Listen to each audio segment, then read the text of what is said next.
Bharat and England మధ్య 4వ test ఈ నెల 23 నుంచి మాంచెస్టర్ లోని ఓల్డ్ ట్రాఫోర్డ్ స్టేడియంలో జరుగుతోంది. లాస్ట్ టెస్ట్ లో చివరి వరకు పోరాడి ఓడిపోయిన టీమిండియా ఈ మ్యాచ్ లో ఎలాగైనా గెలవాలి అనే పట్టుదలతో ఉంది. అంతేకాదు ప్రస్తుతం ఇంగ్లాండ్ 2-1తో ఆధిక్యంలో ఉంది. అందువల్ల ఈ సిరీస్ లో టీమిండియా నిలబడాలి అంటే మాంచెస్టర్ టెస్ట్ గెలవడం చాలా ఇంపార్టెంట్. అందుకోసం టీమిండియా గెలుపు వ్యూహాలను రచిస్తోంది. ఇక ఈ టెస్ట్ మ్యాచ్ కి స్టార్ బౌలర్ బుమ్రా అందుబాటులో ఉంటాడా లేదా అనే సందేహాలు నెలకొన్నాయి. దీనికి సంబంధించి ఒక కీలక అప్డేట్ వచ్చింది. ఆ అప్డేట్ ప్రకారం బుమ్రా మాంచెస్టర్ టెస్ట్ లో ఆడతారని తెలుస్తోంది. తన వర్క్ లోడ్ మేనేజ్మెంట్ ని దృష్టిలో ఉంచుకుని అతడికి రెస్ట్ ఇవ్వాలని నిర్ణయించింది. ఇక ఈ సిరీస్ కి బుమ్రాను ఎంపిక చేసినప్పుడే అతడు 3 టెస్టులకు మాత్రమే అందుబాటులో ఉంటాడని ప్రకటించింది బీసీసీఐ.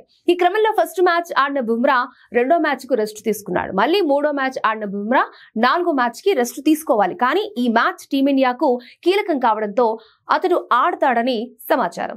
అయితే ఈ టెస్ట్ కు ఇక వారం రోజుల టైం ఉండడంతో బుమ్రాను ఖచ్చితంగా ఆడించాలని బీసీసీఐ నిర్ణయించినట్లు తెలుస్తోంది. దీంతో ఈ టెస్ట్ మ్యాచ్ కి బుమ్రా అందుబాటులో ఉండడం టీమిండియా పేస్ విభాగం మరింత బలంగా మారింది.